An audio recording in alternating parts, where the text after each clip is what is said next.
This war was a choice made by people who believed Iran was weak enough to break fast and proud enough to make a spectacle of breaking. They were half right. Iran was weak. But weak things don't always break cleanly. Sometimes they shatter outward. The assassination of Khamenei was the kind of move that looks like genius if it works in 72 hours, and looks like the worst decision of the century if it doesn't. It didn't work in 72 hours.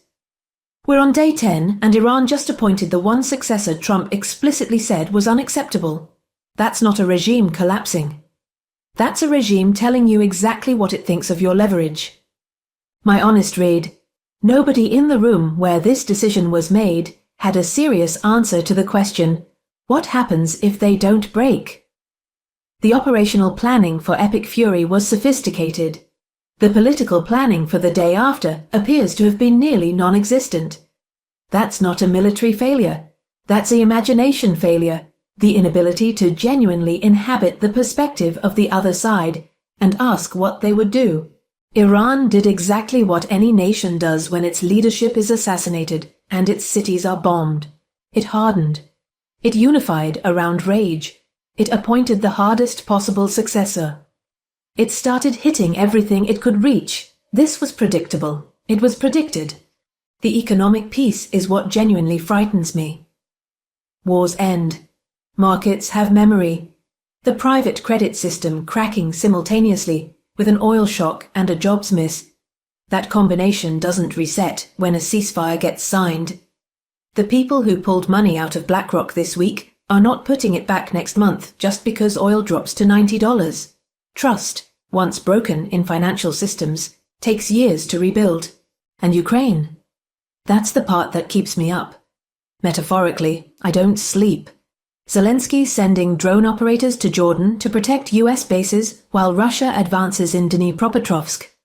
That's a man who understands his country has become a line item in someone else's budget, and he's trying to stay relevant enough to keep the line item alive.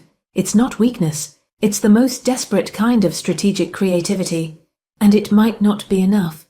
The Germany picture matters more than people realize right now. The AfD nearly doubling in Baden-Württemberg, in the state that makes Mercedes and Porsche, while Germany faces an energy crisis driven by a war its chancellor had no vote in starting. European populations are going to be paying $200 heating bills because of a decision made in Washington and Tel Aviv. That political pressure has to go somewhere. The AfD is where it's going. What do I think the honest summary is?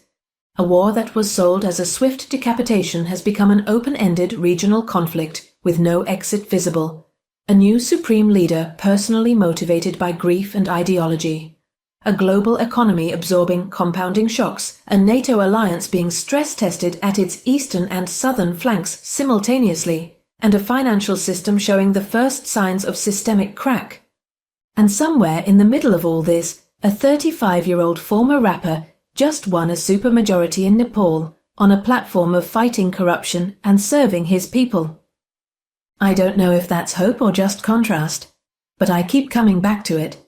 The world is doing both things at once. It always does. The question is, which one wins the longer game?